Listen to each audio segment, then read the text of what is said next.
What is up, guys? My name is Wenster. Welcome back to The Average Fighter. Before you say anything, I already know it's been some time since I've last made a video, but I'm just trying to get right back into my routine. We're not going to talk about what actually happened in this video, but I am sooner rather than later, so keep your eyes peeled for that. Today's discussion video is something that I've been wanting to do for quite some time, and something that I've been working on for quite some time as well. Today we're going to be doing a tier list. Not just any tier list, not a character tier list. We're going to be doing a tier list for the stones for Marvel vs. Capcom Infinite. Now, before you guys eat me alive, remember these opinions are my own. This is how I personally feel about the stones. And if you do feel completely different about my personal tier list, make sure that you throw yours down into the comments below.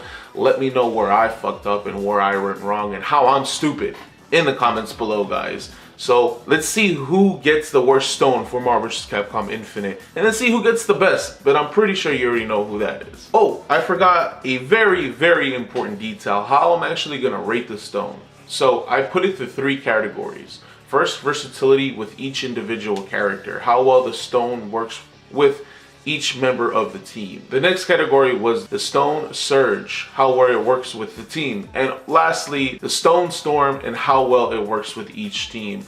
Now, it was pretty vigorous trying to think of how it would work with each character, but I definitely think that I put everything into perspective and the best that I could. So the way I actually rated everything was the worst stone up until the best stone. So we're gonna be starting with this ain't looking good, Chief. This ain't looking good. We're going to be starting with Mind Stone.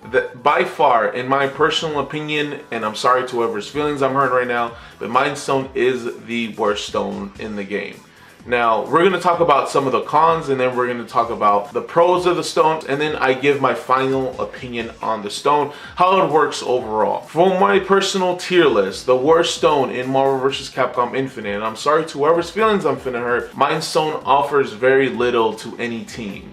Now, let's begin with the cons. Mind Stone offers very little in the neutral, if anything, whereas other stones, they offer something. They offer a projectile to keep your opponent in check, a check itself to make sure they don't always maul you. Mind Stone doesn't do much in the neutral. You have to play neutral with your own 2 characters and that's it, whereas other stones help you in that area. Now, let's say you get close enough to use the Stone Surge, which is the capture state in air and on the ground. That's not even that great either, because if you do manage to hit them and you do manage to get close enough, you're only going to do 50% of the damage. It gives you throw damage, which is not good at all. Now, this next part is how I actually think they should have done the Mind Stone. When you activate the Storm, you get 4 meters. I definitely think that would help the stone a lot more than whenever you activate the stone, you gradually build meter. I don't think that's how they should have done it. Now, the last thing that I had the biggest problem with Mind Stone is when you use a super, you don't gain any meter during that time frame. So if you had like a really long super like Dante and $1 million and you do it, you're not going to gain any meter there. I definitely think that's ridiculous. It's good that you gain meter as you're comboing or getting comboed on, or you're comboing someone, but come on, son, like I need the meter. I'm activating the storm for a fucking reason. Why are you not giving me meter all the time, every time? Now, let's talk about the actual pros of the stone. Now, when you do activate the storm itself, certain characters could really abuse it. Any character that has like a lockdown super, you could lock them down, tag really quick, and it always gives you the ability to get mix-ups. Or certain characters that have like supers like Strider, it's the 1 meter for the Ouroboros, and you could lock them down. Or you could always have like a wake up option if you're getting comboed or you're getting pressured. Always gaining meter is definitely a plus. You always have the ability to lock down your opponent with a super, $1 million, or have like an insult super like Ouroboros. And that same notion, it's a very defensive stone, because if you were to get hit, you always have the ability to counter switch because you're always gaining meter. Also, it gives you the ability to have supers on wake up. So let's say you're about to get mixed up or you're gonna get hit with the harder blockable. And I think in those areas the stone really works well, but it's just too bad of a stone, or the bad really outweighs the good. Now, my final verdict on the stone, any good option that you could get off of the stone it's just brought down because of what you don't get with the stone, what you're not offered. It doesn't offer enough in neutral, and the storm, which is the best part of the stone, is meh at best. Next on my tier list is Time Stone. I think Time Stone by far is the most defensive stone in the game. However, as compared to our previous stone, it does offer a little bit more neutral. You can maneuver around your opponent, which is a great tool and offers more than our previous one. But in that same notion, it struggles to get started because it's so defensive. You don't really see a lot of Time Stone players, because there's not a lot of Time Stone players. There's only like 2 or 3. Shout out to my boy Ninja Nam, or Nam, however you guys want to pronounce it. They're very defensive, and they have a very defensive playstyle. And I think in certain situations that hurts more than it helps, because if you're always on the defense, when are you going to go on the offense? You tie in how it struggles to get started, and it just hurts the stone more. Now the Stone Storm is very, very lackluster as well. Yeah, it gives you the ability to cancel moves into other moves and move around the screen faster. But if you compare it to other stones, it's not an immediate threat. And it also ties in with it struggles to get started. Whereas other stones, you're sandwiched by 2 characters. You're in a fucking box. You always have to check yourself to make sure you don't rush your opponent down mindlessly, or there's something on the screen. It's just not enough. If they would have just done a little bit more with the storm, I think the stone would have raised up in the ranks and be a lot more useful. But it's just not enough for the trade-off. The stone does offer some great things in neutral, and it's the surge. If you apply it to characters that have struggled in mobility, or struggled to get mix-ups, or don't have enough options to maneuver around the screen or get away from your opponent, this is the stone, because you could do so much with the surge, because you could always move around the screen. You could set your opponents for crazy mix-ups. I've seen Nam just do some of the fucking craziest things. There's another Time Stone player here who plays Gamora Strider, and I've seen him do so many crazy mix-ups the times I have played him. The mix-ups are crazy, the neutral is crazy in terms of mobility and getting away and going to your opponent. Now, the single-handedly best and only reason you need to play Time Stone in Marvel vs. Capcom Infinite is because Time Stone offers you the ability to do an infinite combo. There's no other thing in the game like it. It's an infinite tag combo. And that's the reason you should be playing this stone, because it's so good. What other stone has an infinite? There isn't one. There's no stone. No stone has an infinite other than Time Stone. Broken. Please fix, Capcom. If we ever get a patch, fucking nerf that shit out. Now, my final thoughts on the stone.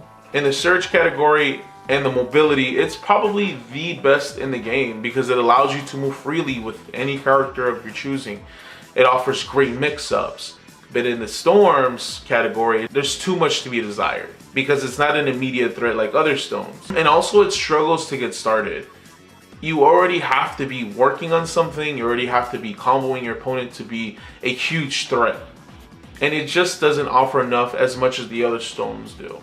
So up next is Reality Stone. Reality Stone does suffer from getting rushed down or mauled too easy. The players who still play Reality Stone, like Knives, if you ever see them play Tyson, they just get rushed down. They always have to control neutral before they even get started. Now, in that same notion, when you are playing neutral, Reality Stone players are always going to be throwing out a reality projectile to stop the opponent from rushing them down. Doing reality surges, if you do hit them, sometimes it is a little bit hard to hit confirm because it has very low hit stun. I've seen players just not able to grab a confirm off of it. And I think that's where it suffers from, is just it's not cheap enough. It is a very great option in terms of neutral, but it's just not cheap enough. It's a good stone, and it's hard to talk bad about it because what it does provide for the team, for the player, it's just not cheap enough like the next couple of stones. On the other hand, where this stone actually shines the most is in the neutral, because it controls it so well.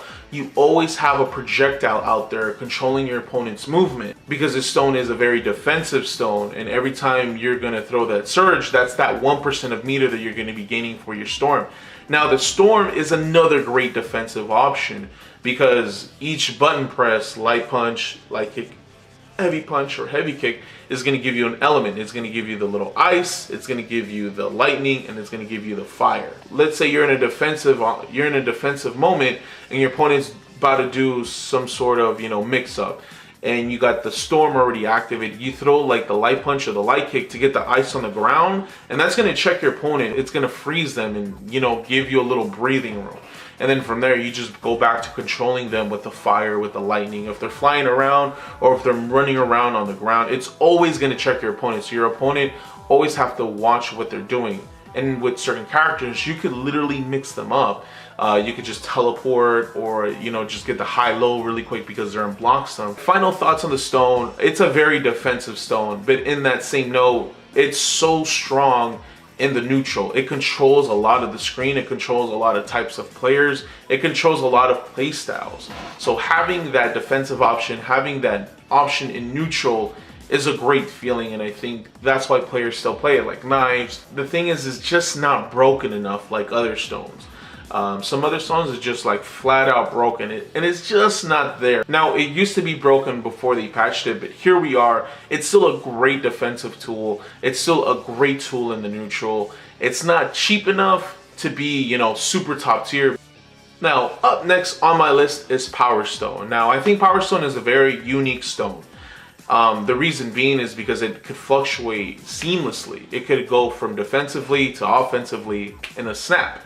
And I think that's one of the things going for the stone.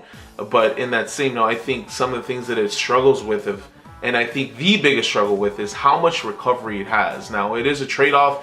You have a huge button to get your opponent off of you. But in that same note, it just struggles too much. Like, the recovery is ridiculous.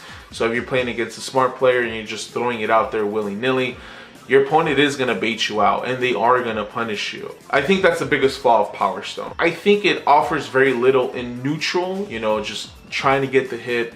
Yeah, you could mix them up like with certain characters. So I don't think it offers too much in the neutral as to other stones, but the pluses that you get off of the stone are ridiculous. So obviously Power Stone is a huge checker, right? If you don't like getting mauled, if you don't like getting rushed down, you're gonna play Power Stone, because Power Stone is always gonna instill fear in your opponent, and it's always gonna check them from rushing you down. And I think that's the biggest thing that Power Stone offers. Now, as I brought up earlier, having the ability to mix them up with certain characters. If you're playing another teleport character like Strider, they maneuver so fast that you can't tell what side you're going to be on when you have to block or when they're pressing the Power Stone. And more times than not, you're going to get the hit on your opponent.